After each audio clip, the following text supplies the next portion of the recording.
తెలియపరచాలి. కాంగ్రెస్ అంటే ప్రజల ప్రభుత్వం, కాంగ్రెస్ అంటే బీదల ప్రభుత్వం అని చెప్పే విధంగా ఈ గొప్ప కార్యక్రమాలు రేపు తలపెట్టినాం. యథేచ్ఛగా దోపిడీ గురి చేసినటువంటి తెలంగాణని బీఆర్ఎస్ నాయకులు కడుపు మంటతో మాట్లాడుతూ ఉన్నారు. ఇవాళ నేను మళ్ళీ మీ ద్వారా వారిని అడుగుతా ఉన్నాను, మీరు 10 ఏళ్ల పాలన, మా సంవత్సరం పాలన ఎక్కడంటే అక్కడ చర్చకు సిద్ధము. 10 ఏళ్ళు ఈ రాష్ట్రాన్ని అప్పుల పాలు చేయడమే కాకుండా యథేచ్ఛగా వాడుకొని దోపిడీ గురి చేసిన మీ కుటుంబం ఇప్పుడు మీ కనువిప్పు కలగాలి. కాంగ్రెస్ ప్రభుత్వం, కాంగ్రెస్ నాయకులు ఏ విధంగా బీద ప్రజానికం కోసం సంక్షేమ కార్యక్రమాలు, అభివృద్ధి కార్యక్రమాలు ఇస్తున్నారో మీ కనువిప్పు కలగాలని ఈ ప్రజల ద్వారా కోరుతా ఉన్నాను. నిన్న చెప్పాము, మేము పెట్టుబడులు 1,75,000 కోట్ల పెట్టుబడులు, 78,000 కోట్ల పెట్టుబడులు రావడం అంటే ఆషామాషి కాదు. అదనంగా దాదాపు 50,000 పైచలకు ఉద్యోగాలు వస్తూ ఉన్నాయంటే ఆషామాషి కాదు. ఇది చేతల ప్రభుత్వం నిరూపించే విధంగా నిన్న వచ్చిన పెట్టుబడులు కానీ, ఇవాళ బీద ప్రజలకి ఇస్తున్న సంక్షేమ కార్యక్రమాలు కానీ, ఇవన్నీ కూడా మా మీద నమ్మకంతో కాంగ్రెస్ పార్టీ, సోనియా గాంధీ గారు ఒక మాట ఇస్తే నిలబెట్టుకుంటారని నమ్మకంతో మాకేదైతే ఓటేసి గెలిపించినారో అదే భావంతో, అదే కృతజ్ఞత భావంతో ప్రజలకు చేరువై పనిచేస్తున్న సందర్భం ఇది. రేపు ముఖ్యమంత్రితో సహా ఎవరికి కూడా హాలిడే లేదు. గణతంత్ర దినోత్సవం జరుపుకున్న తర్వాత ఎవరి క్షేత్రాల్లో వారెళ్ళి ఈ కార్యక్రమాలు ప్రారంభిస్తూ ఉన్నాం. రేపు దినమంతా కూడా పండగ జరుపుకున్నటువంటి సందర్భం. కాంగ్రెస్ నాయకులందరూ కూడా క్షేత్రస్థాయిలో ఈ కార్యక్రమాన్ని ప్రారంభించి పండగ జరుపుకోవాల్సిందిగా నేను విజ్ఞప్తి చేస్తా ఉన్నాను.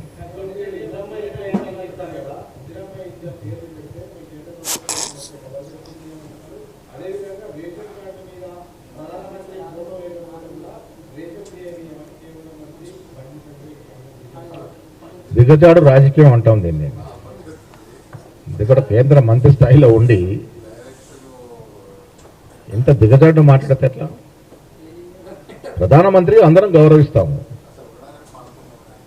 మోడీ వ్యక్తిగతంగా చూడం కదా, ప్రధానమంత్రికి అందరం గౌరవిస్తాము. ఎందుకు ఇందిరమ్మ పేరు పెట్టకూడదు? ఇందిరమ్మ త్యాగం ముందర మీ త్యాగం ఏంటి? ఇందిరమ్మ త్యాగం ముందర మోడీ, అసలు మోడీ పర్సనాలిటీ ఎంత? ఇందిరమ్మ త్యాగం ఎక్కడ? ఇందిరమ్మ రాజకీయ పరిణతి ఎక్కడ? ప్రపంచవ్యాప్తంగా ఉక్కుమైలుగా పేరు పొందినట్టు ఇందిరమ్మ పేరు పెట్టుకుంటే మీ కడుపు నొప్పి ఏంటి? పథకాల పేర్లంత మాత్రాన మీరు మేము ఇవ్వము అంటే ప్రజల యొక్క ఆకాంక్షలు మీరు కించపరిచినట్టే. బండి సంజయ్ గారు ఒక రకంగా ఈ రకంగా మాట్లాడిన క్షమాపణ చెప్పాలి. ఇందిరమ్మ ఈ దేశ ప్రజలందరూ కూడా ఇప్పటి గుండెలో పెట్టుకొని ఒక తల్లిగా చేసుకుంటే మహానాయకురాలు. ఆవిడ పేరు పెడితే మీకు ఇంత నొప్పి అంటే ఏ రకంగా అంటారు? ఏ హక్కుతో అంటా ఉన్నారు మీరు? ఇందిరమ్మ పేరు పెడితే ప్రధానమంత్రి ఫోటో పెట్టుకునే కార్యక్రమాలు ఇవ్వలేమని. వీళ్ళు ఇందిరమ్మ ఇల్లు ఇస్తా ఉన్నాం, మేము ఎక్కడ కూడా పార్టీ చూడట్లేదు కదా, ఎవరు అర్హులైతే వారికి ఇస్తా ఉన్నాం. ఇంత దిగజాడు రాజకీయాలు చేయొద్దని నేను బండి సంజయ్ రితో పలుకుతా ఉన్నా. ఇందిరమ్మ ఈ దేశంలో గొప్ప మహానాయకురాలు. ఈ దేశంలో కదా ప్రపంచవ్యాప్తంగా పేరు గడించినటువంటి భారతదేశానికి ఒక పేరు తెచ్చినటువంటి ఉక్కుమైలుగా చెందినటువంటి మహానాయకురాలు ఇందిరాగాంధీ గారు. ఆ తర్వాత రాజీవ్ గాంధీ గారు ప్రాణాలు అర్పించారు ఈ దేశం కోసము. అరే మీ ఇళ్లలో శూనకాలు కూడా కావాలి దేశం కోసం. గాంధీ కుటుంబంలో అందరూ ప్రాణత్యాగం చేస్తారు, దేశం కోసం ప్రాణత్యాగం చేస్తారు. ఇందిరాగాంధీ తూటాలకు బలైంది, రాజీవ్ గాంధీ బాంబు దాడులకు బలయ్యాడు, నెహ్రూ 9.5 సంవత్సరాలు నిరాటకంగా జైల్లో ఉన్నాడు. ఎవరు చేయగలుగుతారు ఈ కార్యక్రమాలు? ఇంత త్యాగం ఎవరు చేయగలుగుతారు? అలాంటి కుటుంబాన్ని కించపరిచే విధంగా ఎవరు మాట్లాడినా ప్రజలు క్షమించరు. ప్రధానమంత్రిగా అందరం కూడా గౌరవిస్తాము, కానీ మీరు ఇంత దిగజారు రాజకీయాలు చేస్తే ప్రజలు సహించరనే మాట మీ ద్వారా వారికి స్పష్టం చేస్తా ఉన్నాను. ఇంకా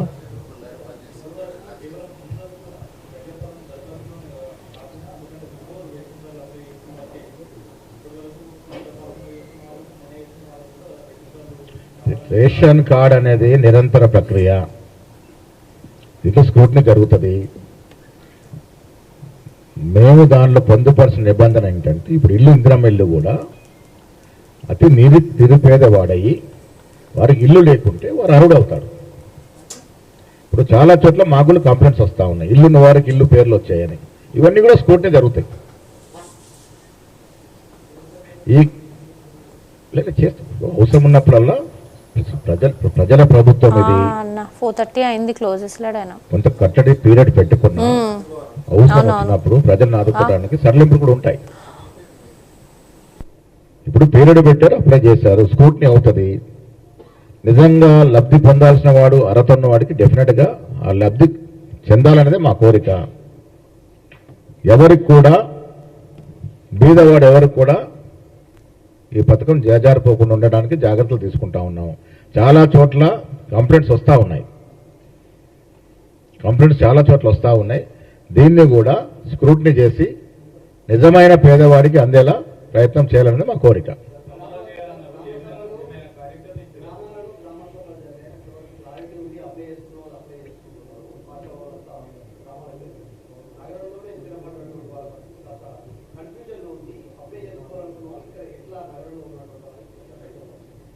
ఇప్పుడు ఏదైనా ఒక ప్రొసీజర్ ప్రకారం అప్లై చేసుకోవాలి. అప్లై చేయకుండా పిలిచి ఇవ్వలేము.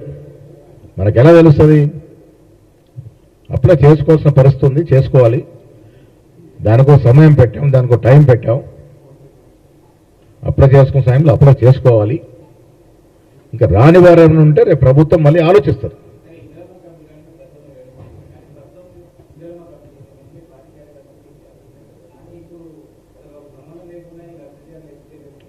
ఇప్పుడు ఒకటి అందుకే మేము పదే చెప్పేది ఏంటంటే, గతంలో మాదిరిగా ఎమ్మెల్యే కోటా అని, అక్కడ కార్పొరేటర్ కోటా అని ఇలా పెట్టడం వల్ల అప్పుడు ఇల్లు ఎవరికి రాసుకున్నారు? నాయకులు వారి అనువేలకి వారి కార్యకర్తలకు రాసుకున్నాడు. తద్వారా నిజమైన పేదవాడికి అన్యాయం జరిగింది. ఇవాళ మేమేమంటా ఉన్నామంటే, ఆ నిబంధన ఏంటంటే పార్టీలకి నిమిత్తం లేకుండా వాడు పేదవాడై ఉండి వానికి ఇల్లు లేకుండా వాడికి ఇల్లు రావాలి. దీంట్లో పార్టీ నిమిత్తం లేకుండా పారదర్శకంగా ఇవ్వాలనేదే మా ఆలోచన. ఆ దశగా ప్రయత్నం జరుగుతూ ఉంది.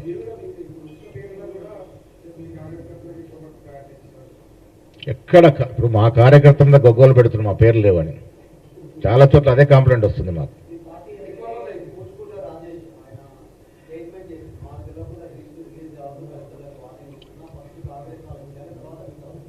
వ్యక్తిగతంగా ఎవరేం మాట్లాడినా ముఖ్యమంత్రి గారు ఏదైతే స్పష్టంగా మాట్లాడినారో ఈ పథకాల మీద అదే చెల్లుతుంది.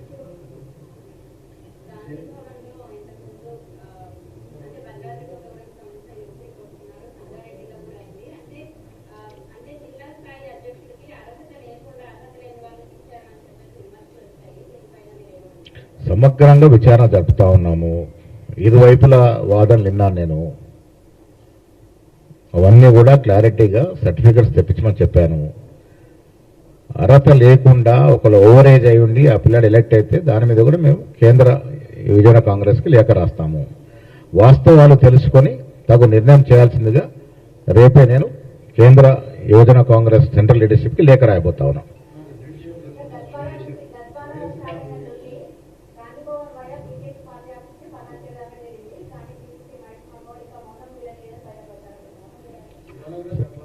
మౌనంలో ఉంటే చాలా పనులు జరిగిపోతాయి. మౌనంగా చాలా పనులు చేయొచ్చు. నేను రేపు షాద్నగర్ పోయే ప్రయత్నంలో ఉన్నాను. సీఎం గారు కొడంగల్ పోతా ఉన్నారు. కమిటీ వేసాము. ఏదైనా ప్రజాస్వామ్య పద్ధతంగా వాస్తవాలు తెలుసుకోకముందు ఎవరి మీద కూడా చర్యలు తీసుకోలేము. వస్తాయి, మనం వాళ్ళకి కొంత టైం పెట్టాము. ఎమ్మెల్యే గారు కూడా బిజీగా ఉన్నారు. పోయి తీసుకొని వచ్చిన తర్వాత డెఫినెట్గా దాని మీద ఏం చేయాలో ఆలోచిస్తాం.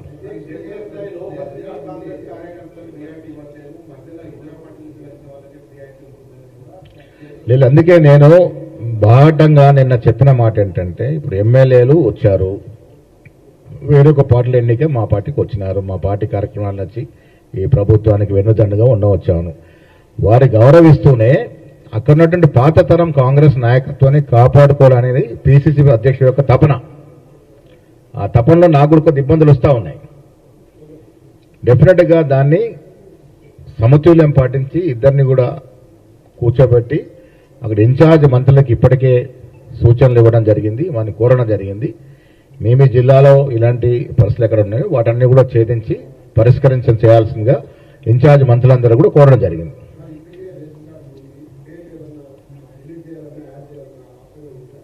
ఇవన్నీ కూడా ఇప్పుడు అధ్యయనం జరుగుతూ ఉంది. ఇప్పుడు ఏది ఏమైనా ఖచ్చితంగా ఇదే చేయాలని లేదు. నేను మీ ద్వారా ముఖ్యమంత్రి గారి ప్రభుత్వాన్ని కూడా కోరుతా ఉన్నాను, ఎక్కడ ఏ అవసరం ఉంటే ప్రజల అవసరం మేరకు వెసులుబాటు చేసే విధంగా దాన్ని మోడిఫై చేయాల్సిందిగా నేను ప్రభుత్వాన్ని కోరుతా ఉన్నాను. రేషన్ కార్డులో కానీ ఇందిరా మిల్లులో కానీ ఇవన్నిట్లో కూడా లొసుగులు ఎక్కడైతే జరుగుతాయో అవన్నీ కూడా సరిదిద్దాల్సిన అవసరం ఉన్నది. నిజమైన లబ్ధిదారు కాకుండా పక్కదారిని వచ్చిన వాడు అర్హత లేని వాడు వస్తే డెఫినెట్గా దాన్ని స్క్రూటినీ చేయాలి. అర్హత కలిగిన ఎవరైనా తప్పిపోతే వారిని ఆదుకునే విధంగా దీన్ని కొంచెం మాడిఫై చేయాల్సింది కూడా విజ్ఞప్తి చేస్తాను.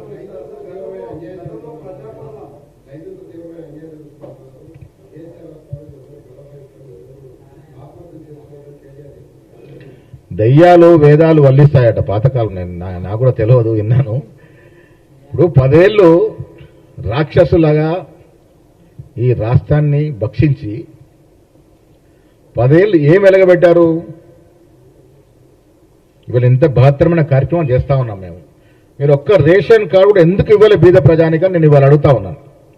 ఒక్కటంటే ఒక్క రేషన్ కార్డు మీరు 10 ఏళ్ల కాలంలో ఎందుకు ఇవ్వలే? అన్ని దొంగ మాటలు చెప్తా ఉన్నారు. 6 లక్షలు ఒక లెక్క అమ్మా, 3.5 కోట్లలో 3.5-4 కోట్ల ప్రజల్లో అసలు ఏమి ఇవ్వలేదని నేను చెప్తాను. నాకున్న లెక్క ప్రకారం ఏమి ఇవ్వలేదు. ఎందుకు ఇవ్వాల్సిన అవసరం మీరు గుర్తించలేదు 10 ఏళ్లుగా? అంటే బీద ప్రజానికం యొక్క బాధ మీకు పట్టలే. డబుల్ బెడ్రూమ్ ప్రతి ఎన్నికలో మాట్లాడిన మీరు ఎన్ని డబుల్ బెడ్రూమ్లు ఇచ్చారో ఈ కేటీఆర్ గారు లెక్క చెప్పాలి. అలా నీకు దమ్ము, ధైర్యం, ప్రజాస్వామ్య నమ్మకం, నేను ఒక రాజకీయ నాయకుడు, నాకు కొంత విలువ ఉంది, ప్రజల్లో నాకు కొంత పరువు ఉంది అనుకుంటే మీ అందరినీ పిలిచి లెక్క చెప్పాలి. ఎన్ని డబుల్ బెడ్రూమ్లు ఇచ్చారు, ఎన్ని రేషన్ కార్డులు ఇచ్చారు ఈ 10 ఏళ్లలో. అరే మీకు మాకు పోలికేంటయ్యా? మీరు 10 ఏళ్ళు చేయలే, మేము సంవత్సరాలు చేసి చూపిస్తా ఉన్నాం. సత్తాగల నాయకత్వం ఉంది మా దగ్గర, సత్తాగల ప్రభుత్వం మాది. కాబట్టి మీరు 10 ఏళ్ళు పడుకున్నారు, మేము సంవత్సరం 12 మాసాల్లో ఈ కార్యక్రమాలను చేసి చూపిస్తా ఉన్నాం. ఏ రకంగా చేస్తా ఉన్నాం? మీకు ఆర్థిక వెసులుబాటు ఉండే ఆ రోజు, ఇలా ఆర్థిక నిర్బంధం ఉంది మాకు. ఇలాంటి సమయంలో చేసి చూపిస్తా ఉన్నాం. ఇంకా మీరు మాట్లాడితే వాళ్ళు అనుకుంటారు ఇంకా పగటి కళ్ళగా అంటా ఉన్నారు. ఇంకా కేటీఆర్ ఇంకా మాకు రాజకీయ మనగొంటు. నేను చాలా సందర్భాలు చెప్పాను, వచ్చే ఎన్నికల నాటికి రాజకీయ ముఖ చిత్రంలో బీఆర్ఎస్ పార్టీ ఉండదు కాక ఉండదు. ప్రజలు ఆల్రెడీ నిర్ణయమై ఉన్నారు.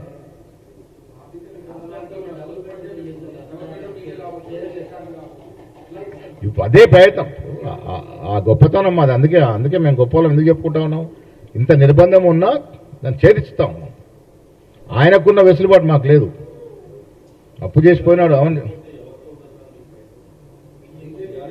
ఎవరితో ఉంటుంది, రేపు ఇంకో కొత్త పార్టీ వస్తుందో ఎవరితోనో ఉండేది ఉంటుంది. బట్ బీఆర్ఎస్ మాత్రం ఉండదు. రాజకీయ ముఖంలో 4 ముక్కలు అవుతుంది. బీఆర్ఎస్ పార్టీ 4 ముక్కలు అవుతుంది.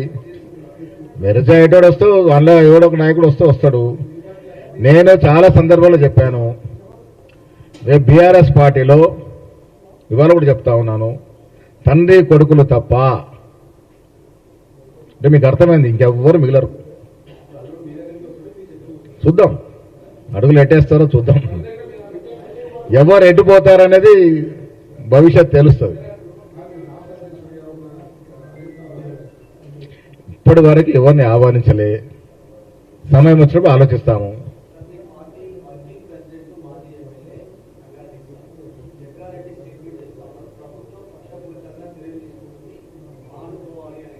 ఎవరి మీద చర్యలు?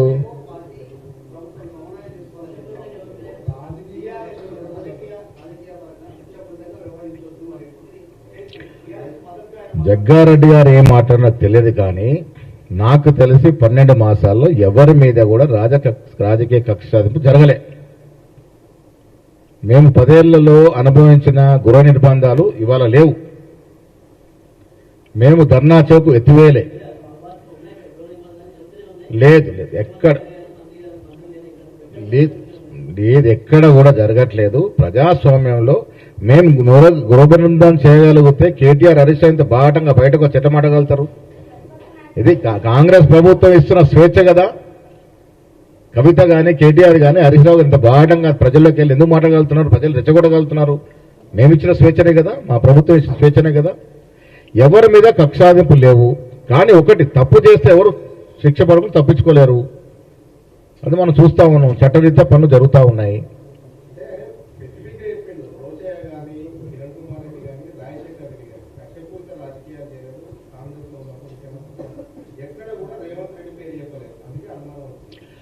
కాంగ్రెస్ ముఖ్యమంత్రులు ఆనాడు పివి నరసింహ మొదలుకొని ఈనాడు రేవంత్ రెడ్డి వరకు ఎవరు కూడా కక్షాదింపు చర్యలు చేయట్లేదు. మా పద్ధతి కాదు అది, కాంగ్రెస్ సిద్ధాంతమే కాదు.